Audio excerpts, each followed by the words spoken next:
Well, thank you all for joining us, and happy Earth Week to many of you. My name is Ryan McPherson. I oversee our sustainability efforts here at the University at Buffalo. A huge shout out to Wayne and especially Alyssa for organizing this great event, and the Career Design Center for focusing on this fantastic field of advancing sustainability. As we were kind of prepping for this event, I was trying to think of, back when I was in this situation, and the thought of imagining for a moment if you could waking up, every morning knowing what you did for a living was really contributing to building a better world. I definitely did not think that when I was in your shoes, and I guess in other words, what paid your bills also filled you up with a sense of purpose and creating the type of future that we all commonly seek. And so if someone would have asked me that or said that at this point in my life, I would have said, yeah, I don't think so. That'd be nice if I could do some of that. But you're in luck because we have three fantastic individuals with us today who really do exactly what I just described. I know they're probably all laughing because every day is also incredibly stressful. It's problem solving nonstop, but they're working to advance such key issues that really are building a better tomorrow. So each of these three individuals brings kind of a unique approach to advancing their work through sustainability. But then there's that question of, whenever I introduce myself and they say, oh, what do you do for a living? And I say, I'm working on sustainability. And they say, and what exactly does that, what is that? So sustainability is this broader concept, broader than the environment. And as the White House climate czar, Gina McCarthy says, it's not just about the bunnies and the trees, right?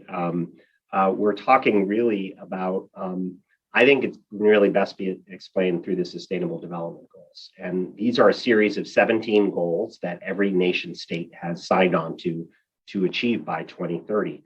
So in short, really, these goals are helping the world and us here at the university and other businesses define what sustainability is. So you're going to hear today from our panelists because they touch on gender equality, climate action, poverty, health, wellness, inclusiveness, the environment, of course, food security, innovation, and a host of other areas.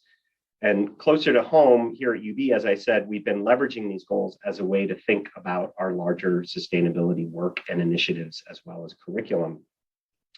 So as former UN Secretary General Ban Ki-moon said, the SDGs, I love this quote, are a shared vision of humanity and a social contract between the world's leaders and its people. But better yet, they are a to-do list for our people and our planet and a blueprint for success. So I'm going to be quiet now. We're going to listen to why you're all here is to listen to these three great leaders. So I'm going to just quickly introduce our panel, and they're going to actually tend to introduce themselves through some of our conversation here. Nira, who I keep wanting to say Desai, but Nira Johri is the Director of Global Diversity and Sustainability at Rich's Products Corporation here in Buffalo. They are, I believe, the largest privately held company here in Western New York, if not the largest, right up there as one of. Neha Sood is the Assistant Director for Campus Sustainability at Rochester Institute of Technology, so kind of the higher education sector, and prior to that worked for the Nature Conservancy. And Asa Guilamo is the Executive Director of the Western New York Sustainable Business Roundtable, a group here, an organization here in Western New York with about 75 different companies that really work to advance sustainability across the transit. So thank you all for joining us and sharing your experience and your counsel and your candor with the students today. Maybe to get us started here, kind of where I left off on this word of sustainability, which has really become, kind of a buzzwords in today's vernacular, especially in your own job descriptions. So I'd love to hear from you all of what you kind of think of when you hear this word, and what's your definition of that word when it gets bantered around. Any takers who want to go first, or do we need to do Socratic method of assignment? Neha, you've got the biggest smile, so I'm going to put you on the spot first. Sure. I don't. So hi, everyone. It's nice to be here, and I'm really excited to talk to students. It's what I do for a living, and it's a good thing I like my job because I do a lot of it. And I don't quite have a definition. It changes depending on the audience and depending on what the topic for the discussion is. But for me, a few key words that stand out is, first of all, mindfulness. So really mindfulness around all of our actions every day, where we live, how we live, where we work, who we work with. Another word is justice. It's really important to do right by the people from whom you are buying your food or your clothes, or with whom you're working and with whom you're living. And justice for people, but also for the planet, right? Understanding that this is a finite resource and we can't go on taking advantage of a resource that is here to support us, but would be here and thrive without us as a human species. So that, and then finally, with sustainability in particular, I feel like critical thinking is really important. That to me is a big part of sustainability. I think sometimes we can get carried away, or we can get trapped by messages that tend to be greenwashing. And so really being critical about technologies and the latest and greatest green gadget or just marketing gimmicks. And so really thinking about what it is that we use, and do we need it? Do we want it? Is it something that we could upcycle or borrow or rent, or all of those actions connect together and collectively are sustainability to me. That's great. Thanks, Neha. Nira? Hi, everyone. I'm also grateful to be here. I was in your shoes many, many moons ago, but I feel excited to be able to impart some of the wisdom that I didn't get about a career in sustainability. I feel in really good company because my definition that I always use is a version of what Ban Ki-moon says, and that's really about people and planet and that long-term impact that we develop. And so you can define it. I think, I think the other important piece is I always feel like sustainability has a PR problem. If you have 3 sustainability practitioners like you do on this call, and we're all going to give you different versions of what it means, I think we're all talking about the same thing. And so it's sometimes like easy to get caught up in the semantics, but really to focus on, for me, that narrowest version of the people and planet impact. That's great. Thank you. What about you, Asa? Same thing or a little different? I would like to start with my inspiration. So my inspiration for when I wake up every morning is actually my grandmother. She was completely deaf from 4 years of age, so she always read lips, and she lived to 103. And I think sustainability about addressing everyone's ability to create long and better lives, both for ourselves and then for our future grandkids and great grandkids. So I really like the time perspective that is also in the Brundtland Commission's definition of sustainability. So Gro Harlem Brundtland was the Norwegian prime minister who led the UN Commission for Sustainable Development back in the late 1980s, and it's about a development that meets the needs of the present without compromising the ability of future generations to meet their own needs. And I think that sums it up. It doesn't need to be remade. That's great. Thank you very much. So kind of related, but a little bit different. I'm sure what got you to that definition was really the path you took to kind of get you into your current position. If you're anything like me, the last thing I thought I'd ever do is to actually be a chief sustainability officer. That was not part of the plan. So I'm curious if you all started doing Zodiac training for Greenpeace when you were like 6, or was this something that you always thought you wanted to do, or how'd you get here? Anyone want to take a crack at that kind of pathway question? I can go first. I think, what you'll probably hear from all of us is there is no linear journey anymore, and that's a good thing. My path is pretty hybrid and also nomadic. So I've worked in the private sector, the public sector, and the NGO sector. And I started my career in brand marketing, really working with big brands on helping solve their marketing challenges. And when I left school, I thought I wanted to be a chief marketing officer, and that was the path I was on. And in 2008, I was laid off. It was a totally unforeseen circumstance, except all my friends at banks were losing their jobs, and then I lost my job too. And I had an opportunity to volunteer on the Obama campaign, and then that turned into a full-time job, which turned into a full-time role in the administration. So I sort of had this public and private background. And when I came out of the administration, I knew I wanted to what Ryan was saying, right? How I spent the hours of every working day. I really wanted to make sure that I was delivering that people and planet impact. So that's what led me to sustainability coming out of grad school. And I have a hybrid background in sustainability for the last decade of working at Unilever, and then the past 5 years at an NGO focused on cocoa sustainability, and then the last 2 at Rich Products. So no linear path and lots of pathways to get there. Can I just pause? I want to hear from Neha and Asa in a second, but Nira, I just want to go into a piece that you talked about, and I'm sorry because we didn't talk about this beforehand, but we're friends, so you can yell at me later.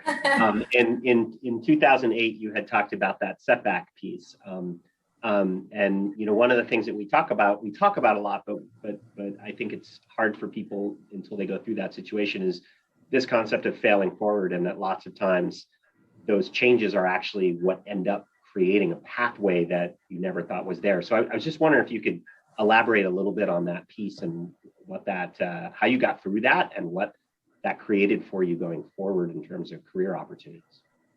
Yeah, and I think, thanks for that question, Ryan. I think it's a really important one, because I think it's really easy to tell a version of the story and to leave that detail out, right? Just to say, oh, and then I went on to my next role. And I talk about it because it was devastating at the time. I was 26 years old. It was like really, painful in that moment because my career was my life.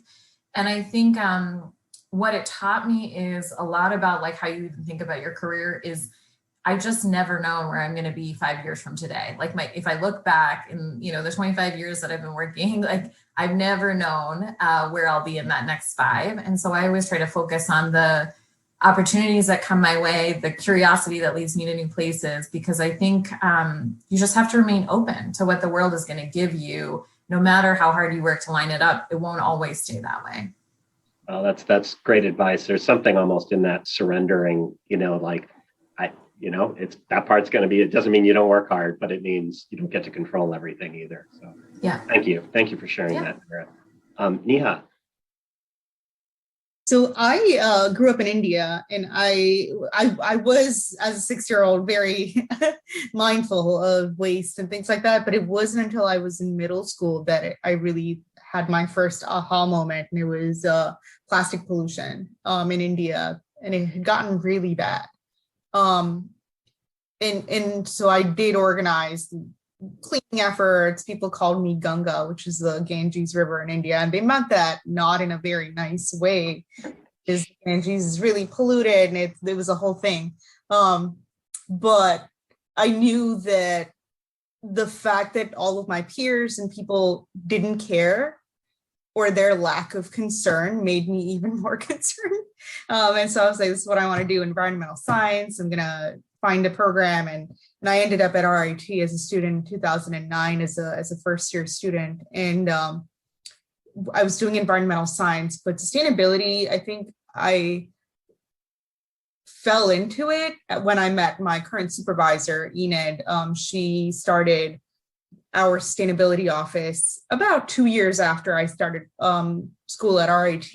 And when I graduated, I told her, I'm like, hey, I someday I would like your job someday, not your job, but a job like yours. And at the time when I graduated, I came across an opportunity at the Nature Conservancy, which is how I met Ryan, and him and I started with TNC at the same time. But it was a couple of years later that I realized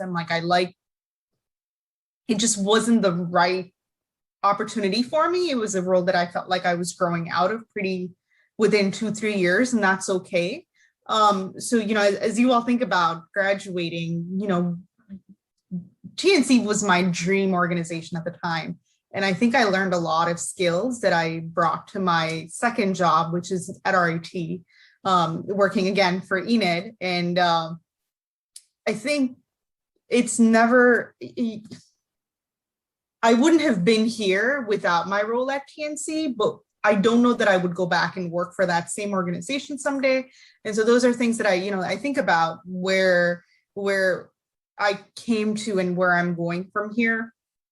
And specifically, though, I think one of the things that I thought was missing during my student years at RIT was, as an environmental science student, I loved the science. I loved doing research. I loved, the planet and the birds and isopods and all kinds of geeky chemistry stuff. But I didn't feel like there was a people component to the work that I was doing.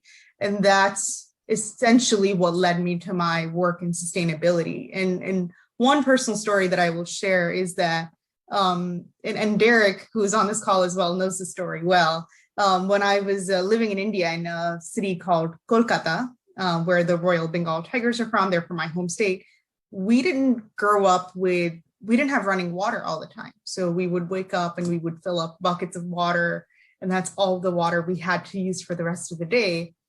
And so the first time I visited the United States, I was in Delaware, and I was staying with my aunt, and my mind was blown that water just drips from the tap anytime I want it. I'm like, what do you mean? I can just go shower? There's hot water, because we were used to boiling hot water on the stovetop. So I think that eventually, I think about that story and how easy it is sometimes to take advantage of a resource that you feel is present in abundance. And that's what water is for a lot of us here in Western New York. But when I go back home still, I take a bucket bath. We don't have shower facilities. And so it's really interesting to think about experiences like that. And I think it's not something that I could point to and like, this is why I got here and this is my pathway. It's not, like Nira said, it's not a linear journey, but it's these collective little stories that sort of added up for me over time. That's great, Neha. Thank you for sharing that. Awesome. Asa? Yeah, I grew up in Sweden, and I think I was born a tree hugger. So I was running with my little sled during the winter, from going house to house, trying to raise money to buy, rainforest, or raise money for the World Wildlife Foundation. But when I heard about sustainability and when I entered university, I was trying to build my degree around those three pillars of the economic, environmental, and social pillars. So there were no sustainability programs back then. So I ended up with a degree in economic geography, which kind of takes the essence of what it all means to compromise between those sectors and build a path forward, and a master's degree in environmental management and auditing. And I think when I was in your shoes, so early 2000s, right? So that has changed, but I probably wanted to become an environmental director at IKEA. That was my path, and that was my mentor. My professor, his wife actually got recruited, so she became the head of the State Department, the Ministry for the Environment. So I ended up working for her, and I spent a decade in the central government, but working with businesses within climate policy and urban sustainability policies. And I think I have a lot in common with Nira. Travel aspects and going to where the opportunities present themselves. So I spent 2 years in Tokyo, Japan, working on climate and sustainability. And then I moved to Florida a few years ago, and now up here to Western New York. So I've been here for 3 years now. That's great. Thank you, Asa. It sounds like that networking piece in the beginning was really critical too, in terms of then getting on a path that opened many other doors. I want to go back to something that Neha hit, and and I know Nira works with this as well as Asa, but what advice would you have for students looking for a career in sustainability? I'm going to underline sustainability because for me, I'm not sure I really got it until I was like 2 or 3 years into the job that like, okay, the environment, yes, is a piece of this, but this is really about people's place in the environment, how people work together, and of course, the prosperity angle of this, right? How do we make things pencil here so that we can create an economic system to work? But I'm curious specifically, and I'm with Asa, I'm a card carrying tree hugger, but I'm curious what advice you would both have on people wanting to move into this field from a kind of non-environment side, the people kind of side of this, and what advice you would give to our students. Yeah, I can go first on that one. I would say to not stare yourself blind at today's job postings, right? Instead to think about what type of change that you think is needed from a big perspective, and what steps are necessary to get there, and what kind of gaps you see are needed that you could fill. I also think travel is of essence. I mean, we're living in a pandemic world now, so it's hard. But to travel and live abroad for longer periods of time, so not just go over for a year or a couple of months, to really go and embrace a different culture. And for subject matter expertise, I would say to learn about finance for sure, to learn about communications, because I think most of the sustainability profession is about creating those bridges or being a translator between different subject matter experts and sometimes between languages as well. That's great, thank you. I would say sustainability is so broad, and I think Ryan, you mentioned early on during this webinar that it's not necessarily about sustainability. Doesn't have to be in your title, I guess, in order for you to do the work, right? So you could. The important thing is how do we embed sustainability into every single job description, into every single company, into every school, really everywhere, right? And so with that in mind, I guess I would encourage you to think about what it is that you are passionate about, whether it's climate resilience, or is it carbon emissions, is it food, is it, and it can be topical, but it could also be, hey, I'm really passionate about talking to people, or I'm really passionate about finances and marketing or numbers, all kinds of stuff, and then see how you can channel that through whatever role that you do.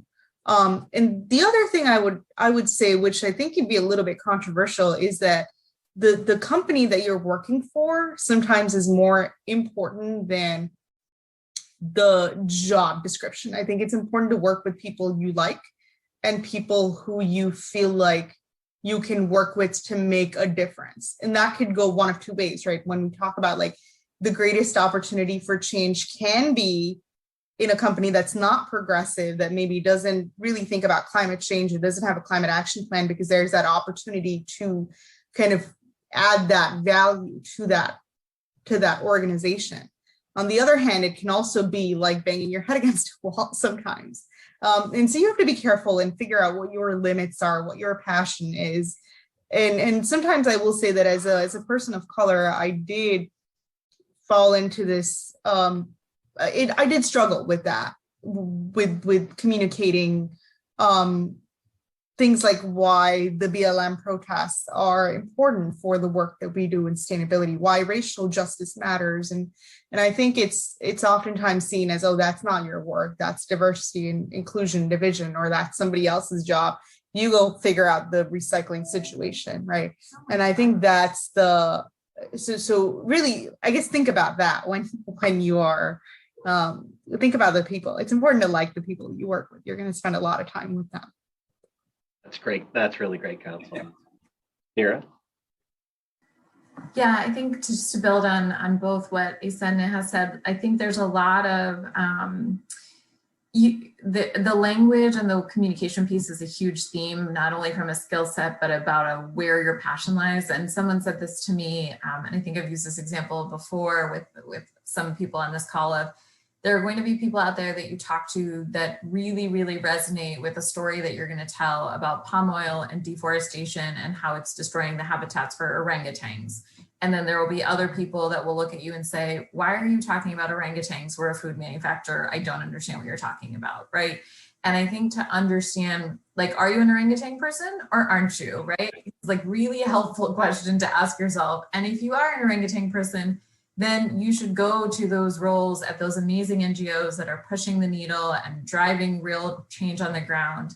And if you're more of a finance and a number cruncher, or you're really passionate about engineering projects that are going to change that water supply that we were talking about earlier, then maybe your role is at a corporation or a manufacturer. And those are just two minor examples of 1,000 different lenses that you can put on it. But I think having an awareness of who you are and what resonates with you, and then to lean into that, right? There's 1,000 different ways to get after a sustainability job and find the space where your people are speaking to you.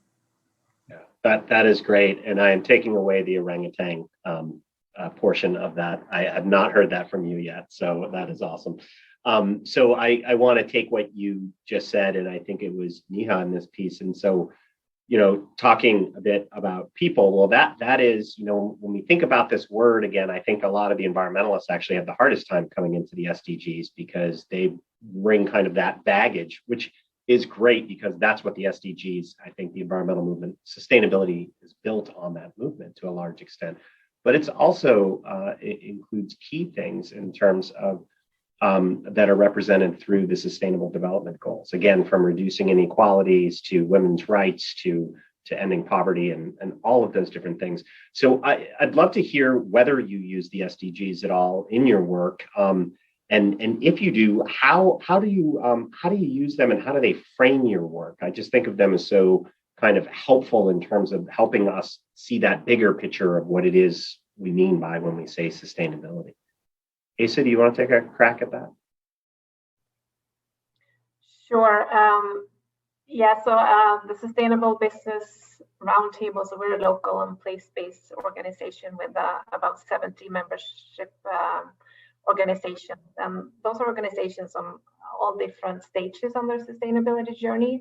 And our annual signature event is happening on May 5th and May 6th. So in 2 weeks, we're actually using the Sustainable Development Goals as the overall frame for this year's summit. So it's called Make It Your Business, Harness the Power of the SDGs. So kind of explaining the why and what and how for a broad range of companies, but especially how a small and medium-sized enterprise what they can gain from approaching this framework. Can I tell you what my favorite SDG is? I want to hear your favorite. Yes. We're all supposed to not have favorites, but you tell us your favorite. I have two favorites. Well, SDG 12, the goal about responsible consumption and production. That's my favorite because I was part of the UN intergovernmental process negotiating these goals, and I do remember how grumpy the negotiators coming from the clean consumption and production pattern were, because they already had a functioning framework within the Marrakesh framework. So I'm really happy that they actually ended up with a separate goal for that.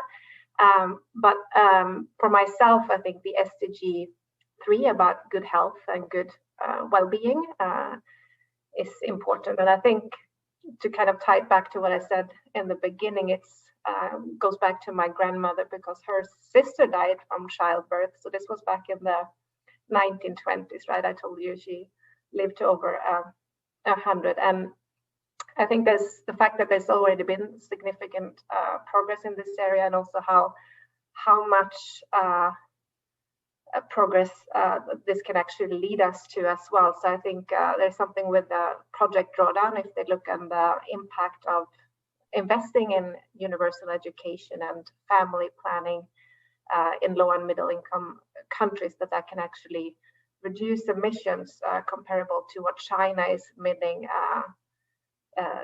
over a decade. So 85 gigatons from family planning, contraceptions and education. So I think that's kind of the overlooked goal in many ways. That's great. Thank you. And it's okay to have a favorite SDG, just not a favorite child. So that's fine. Neha, what about you? Do you use the SDGs over at RIT at all? Every day. And I think the SDGs have really helped us frame how we talk about our work at RIT. I think, again, traditionally it started off with, we need a climate action plan, we need to recycle.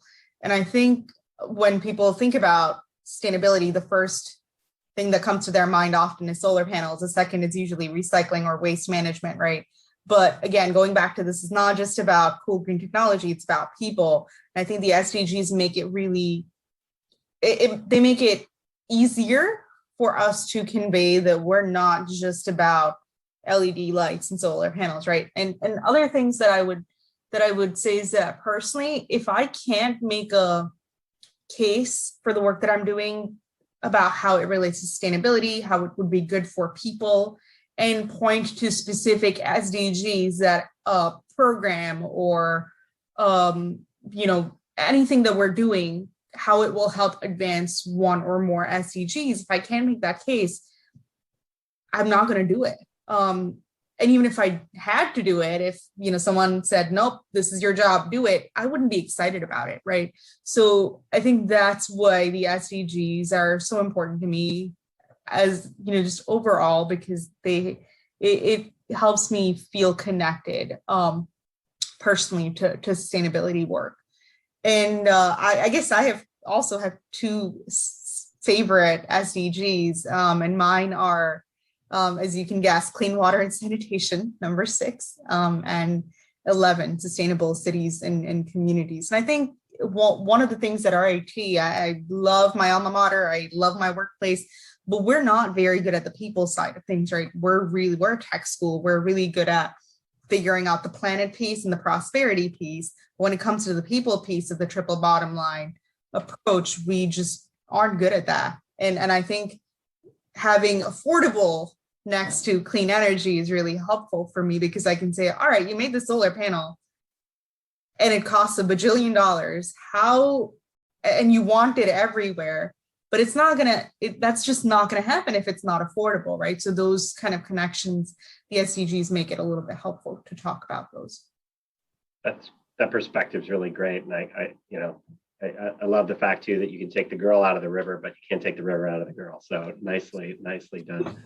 Nira, I know you especially talking about people. I mean, you really wear 2 hats at Riches with this. And so I'm curious, with the SDGs, whether you see that as kind of helping you think about an umbrella of your portfolio at all, or are they different? Yeah, and I think, another, key takeaway for as you think about those careers and sustainability, a big part of the work that I think all of us do is meeting your audience where they are. And so when I first came to Riches, I was doing presentations that were doing that very first question of what is sustainability? And, people being like, oh, you're the person who does recycling here, and try to explain that was not the only part of my job. And in fact, that was a very small part of my job. So I think we started without that frame, and we don't currently use the SDGs. Where we've been moving towards is a convergence. When my role expanded to include the diversity, equity, and inclusion piece, I think that was a signal from our leadership to see the connectivity of that planet and people. We're also now working more and more in partnership with the team that leads community and philanthropy engagement at Rich Products. And then we're also bringing in some of those lenses of the health and wellness, the way our food and portfolio is going to evolve, but also the way we take care of our people. I think COVID was a strong signal that those companies that are taking care of their people and had always been taking care of their people were some of the ones that came out better, right? The ones that went immediately to safety protocols and issuing additional benefits and trying to cover, all the new needs and demands that came up. So we're now thinking about, actually, I just had a meeting earlier today about how we build out a communication model that talks about the connectivity across all this work that we do. And we've been talking a lot about using the SDGs to do that. So my favorites are number 5, gender equality. I've always been very personally passionate about this space. I've gotten to do a ton of amazing work when I worked in the cocoa sector, particularly with female cocoa farmers. Not surprisingly, they do about 70% of the work and get about 20% of the income. So not an unusual story. You might have heard it in other places in the world, including the US. And the other one that I love is the partnerships one, just because the work I did at the NGO was around bringing competitors together. So I think this is another really, really important and evolving space. I always say, whichever sector I've been in, you always need the others to be successful. And I really, really believe that we as a private corporation can't move as far unless we have NGOs doing that deep dive and technical expertise, unless we have public policy changing in a way that reinforces the changes the private sector makes and maintains that and pushes the needle on that. We need our academic friends to do the deep dive research that, me and my team cannot ever get to. So we need all of those different partners to bring their respective lenses to the work for us to all go further. That's great. I love that aspect of those multiple sectors coming into. But our field is not perfect. It has its warts, just like everything else. So I'm curious, what you all see as kind of the pressing concerns that are out there in the larger sustainability field. What are the things that you would counsel our students to be, that we as a sector need to be working on, and maybe they start thinking now about ways to address those or improve those, or et cetera. Any takers for that question? Nira, did you want to? I can go first. I think there's a lot. I think when you are in this space, you're constantly dissatisfied, and I think just always feeling an urgency that is never fulfilled. I think that's a huge job. So if you're a person that's looking for closure on any one day of your work, you probably shouldn't be in sustainability. Because the work is never ending, and it's hard, and it's often uphill. And I think that's contextually just the jobs that we do is, I said to somebody the other day that most of my day job is not spent being a subject matter expert. Most of my job is socializing, influencing, pushing that boulder up a hill, and often having people throw rocks at me while I'm doing that. Trying to sort of make your way up the mountain as it's happening. I think the other piece is that urgency translates to the external world, right? So when we look at the projections of will we meet those 2030 goals, right? We already missed the first mile marker. The Millennium Development Goals were the predecessor to the Sustainable Development Goals, and we didn't meet where we were supposed to be. And the forecast for meeting the 2030 goals are also not great right now. And that just to me signals, again, a deeper need for coordination and for people to sort of look at what part of this they're supposed to play and to intensify that. I also think, there's a lot of challenges of like when you have a long list of stuff to do, how do you figure out the most meaningful things to do? And in our business, we have to spend time on multiple issues. We can't just look at climate change, but some days I think, should I just be working on climate change, right? So you have to sort of find a healthy balance of there's a huge growing set of demands on you each and every day. And sometimes even the most urgent issues are going to take a far longer time to affect change again. So you do some of the quick wins or the things that are going to resonate better with your customers, or you do the things that somebody is asking you to do versus the things that you really want to spend your energy and time on. That's great. And I would just reaffirm to everyone too, the ability to have resilience in this job and many other jobs, but Nira is one of those people who has a great balance, as does Neha and Asa. Asa, what do you think? Where do you think needs improvement with our sector? Well, for just to add to the personal aspect, I think it really mirror what Nira was saying about taking care of yourselves. If you're going to this field, find what refuels you, recharges you. If that's a book club, if it's going into nature. For me, I became a certified yoga instructor a few years back, and I know that has helped me, in my day-to-day life ever since. To just find what that is for you. I think for the change that is needed, I think it's unfortunately it's also about the economic framework we're in, right? I actually love baking, and if I miss to add like the baking soda is one of my ingredients, you know that the bun will come out looking terrible in the oven from the oven. And I think like the economic system or the price mechanism in the market, I think that's the key baking ingredients to get that like perfect cake of the future that the SDG framework paints, right? So some of those incentive structures, the laws, standards, the regulations, the different tools of control, if it's subsidies or taxes, that is something that will need to change to make all of this work easier and faster and more efficient. That's a big answer, right? But setting a price externalities. That's great. I'm going to be using that cake analogy now from now on with carbon pricing. So thank you. Neha. I'm getting hungry for some cake now. So I think two things. The first is inaction by people who care. And I think, those are the middle people. I feel like we spend a lot of time focusing on the climate change deniers or the people who don't think COVID is real or trying to convince them that it is. But instead, there's this huge group of people in the middle who are like, yeah, I think this is important, but either it's not my problem or I can't do anything to fix it or I can't help or somebody else has got to do it. And I think those individuals, working with them and focusing on, well, what, Nira, I think you mentioned like meeting people where they are. So what do you care about? Do you care about chocolate? Do you care about coffee? Do you know what climate change is doing to the things that you care about and the people you care about? And trying to guide them on their journey in, what is it that you care about and what are the skills that you have and how can we leverage those skills to make a difference in the areas that you care about. And I think that is something that we're trying to do slowly. And I think it's happening, but I think it needs to happen at a much faster pace. The other thing that I think sustainability professionals or even professionals who, again, care about sustainability, leaders, whether it's business leaders or the leaders of large nonprofits, I think we need more cultural humility and a better understanding of people.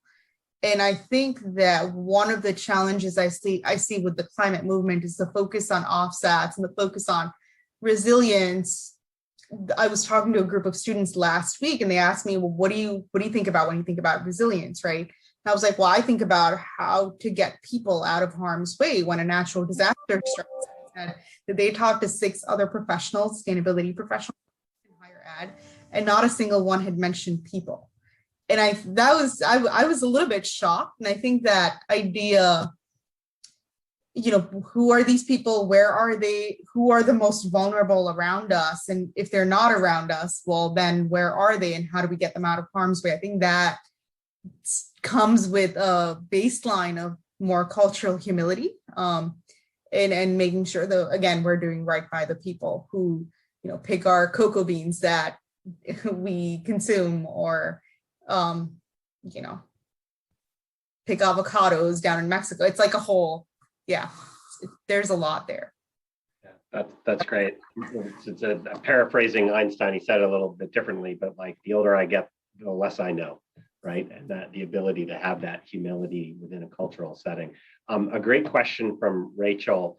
They came in. So, besides a passion for sustainability, which I think is kind of like the price of admission, right? Like if you're not like really passionate about the subject, don't come to play. But what besides that, what would be the most important trait, attribute, or I think that the skill set that someone just entering the workforce in this field should have? We talked a little bit, Asa, about wellness and reflection. I think Nira, you touched a little bit about like resilience, kind of too, and the ability to get rocks thrown at you and still keep going. What else? What are the things that you think are really important skill sets as especially in some of the entry level kind of positions if you go back a few years in your own careers? I would say not to plan too much, so not to worry too much. Plans will always change, and I think that flexibility and an open mindset is key.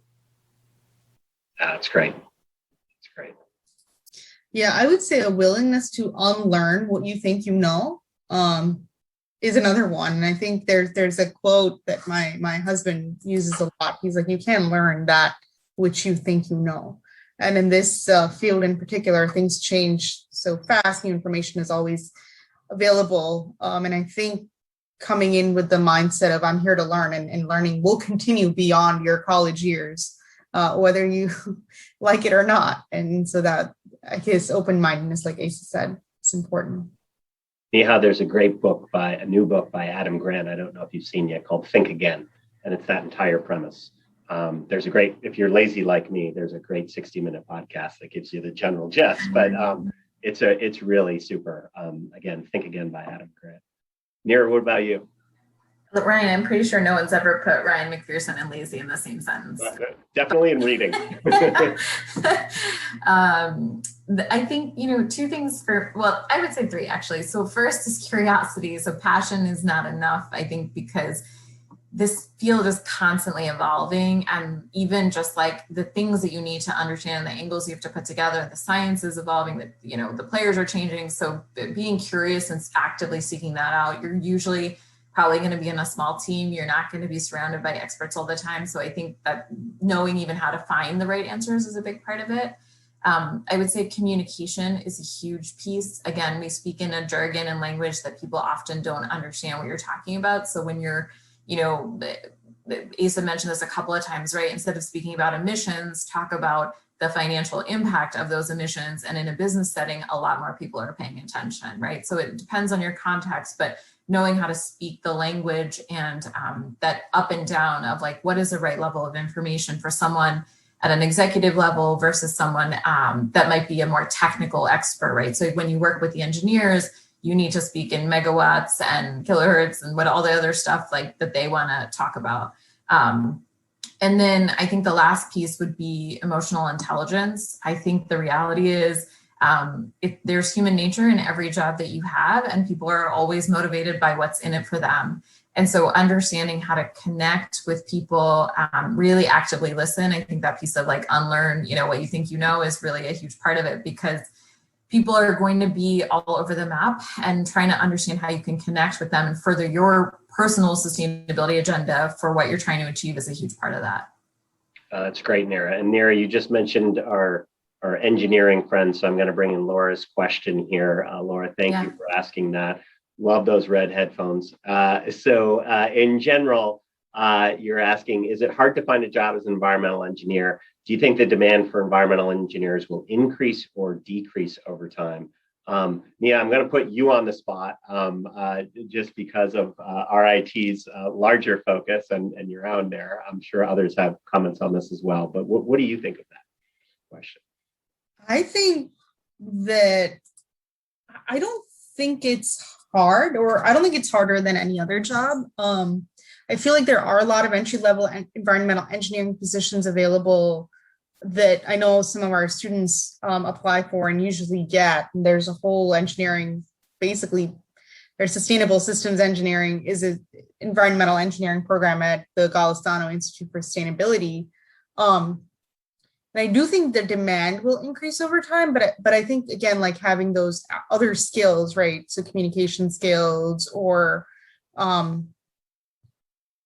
finance, I think having a more well-rounded engineer, the demand for those positions will or those individuals I think will probably increase over time.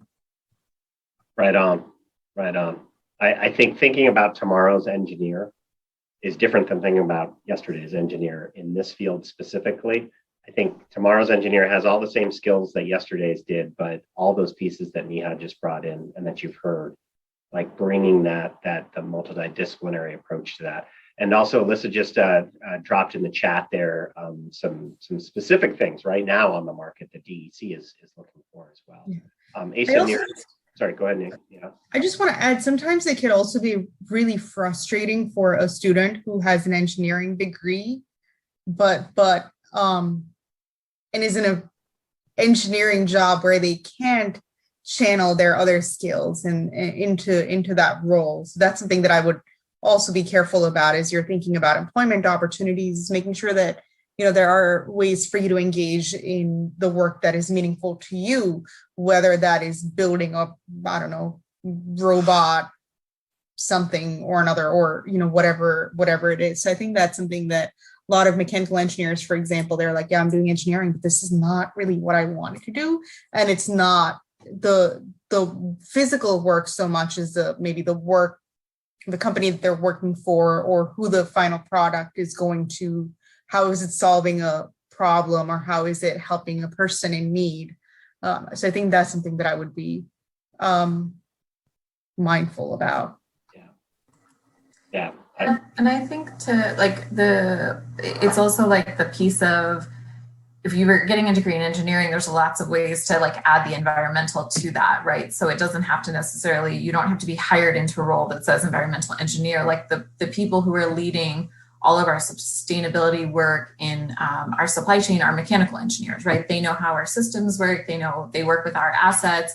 They help everybody at the plant try to be more efficient from an energy, water, and waste perspective. So they're doing sustainability and environmental work every day, but that was none of their formal training or how it came to fruition. So I think, again, think about the opportunity that you have to affect the change you're looking for versus it being the title or not. It's great advice. Great advice. Asa, did you have anything there? Yeah, or just to make sure that the organization that you accept an employment with is maybe also affiliated with other organizations, such as the SBR, so you can get that uplift if your exact position isn't exactly what you want, but you have that networking and learning opportunity that is beyond your role. That's great. We're getting close on time, and I want to kind of bring us home with the last question. Tim, thank you for your question there about what are some examples of entry-level positions for someone getting into the sustainability field. Specifically very interested in sustainability consulting, but almost all the job listings that I see are only those with a few years experience. What I would recommend in that situation is exactly what, I don't know if Cassandra is still on. Yep, I see Cassandra there. Internships are a phenomenal way to build experience. And if you're not doing an internship, if you're here at the University of Buffalo and you're interested in working in the sustainability field, there are tons of ways to get internship experience. Cassandra is doing that right now at the Roundtable. I know 3 or 4 other folks who are doing that. I know of classes that are going on that work directly with companies. So there's ways to get some of that base level experience that then kind of gets you in the door. I know that's a valley of death there that you identified. That's hard, a hard one to get around. So I'd like to bring us home with this kind of the proverbial closing question, if you will. But if you go back in time here, you know, what is the advice that present self would give former self when you were first setting out on your career? So let's assume that you got your foot in the door on that job. What's the unfair advice that you would give? Because you have to go through this process in order to give it back to yourself anyway. But what could our students benefit from your experience? Nira, do you want to start us off? Yeah, and I mean, I'll go to the watch out space. I just think you have a huge opportunity to interview back and to pay attention to the culture of a place.